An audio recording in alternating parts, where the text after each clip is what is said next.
My name's Aneesh, and I'm from America.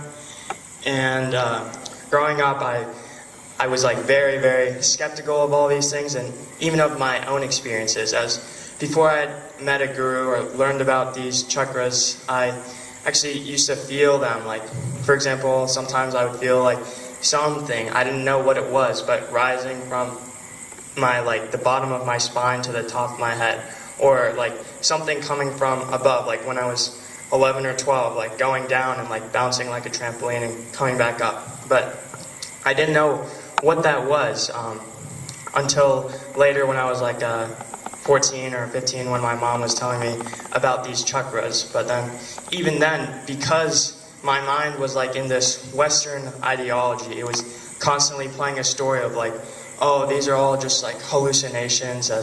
And then later on, my mom found this guru who she said was like, she was feeling a lot of things from. So I was very like excited, and like I wanted to see like if there is like something more to life than just like this mundaneness, and if it wouldn't be like kind of like a boring thing. So when I had all these doubts and was skeptical, Gurudev was very, very kind, and like he had no ego answering any of my questions, even though the skepticism and Western ideology was trying to find like to catch him in a contradiction.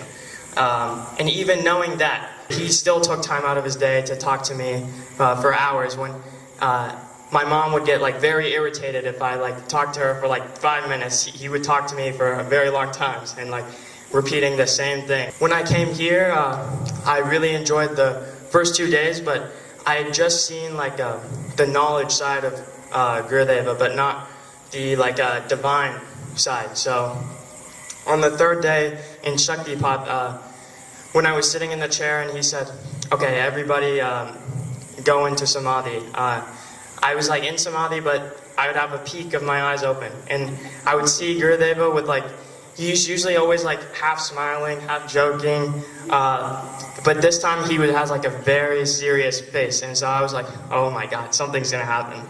So I was like, oh, okay, I'm ready. And then as soon as he comes to the row in front of me, I was thinking, okay, he's gonna go to the next row. And then I was thinking, okay, I have some time to prepare. And then my eyes are closed again. And then as soon as I think, oh, okay, I have more time, I'm not ready yet, I need to like get into a deeper samadhi, I feel his hand on my head. And I'm not going to explain fully what I felt, but because Gurudev said, you don't want to put words on something that's like infinite. And for me, but what I can say, for me, like all the experiences I've had from my life leading up to that point, like even the highest highs of like winning a big tennis match or getting into a good college, or like the lowest, they're like nothing. They're like a drop compared to this ocean. Not even an ocean. Something like even beyond. I felt like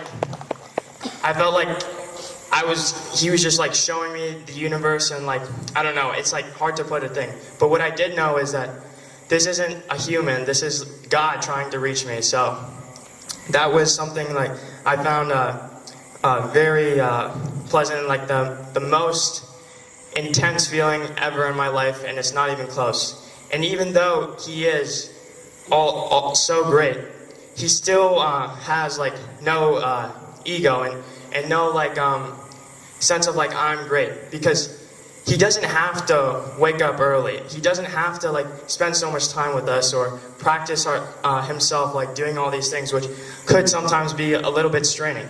But anyways, he does. He doesn't have to talk to some kid like 5,000 miles away, overseas, but he still does. And the reason is just for us. And he does all this like practice just for us. And I don't see that just in Gurudev. I also see it in the volunteers, like Raugaru and Pushpa, and there's more, but like almost like all of them actually. They all have like, I feel like I'm like their son. Like they're so kind, and like never putting like themselves first, always like seeing if there's anything that I need, which I find very pleasant. And he's like almost like a second father, which I greatly value. Thank you.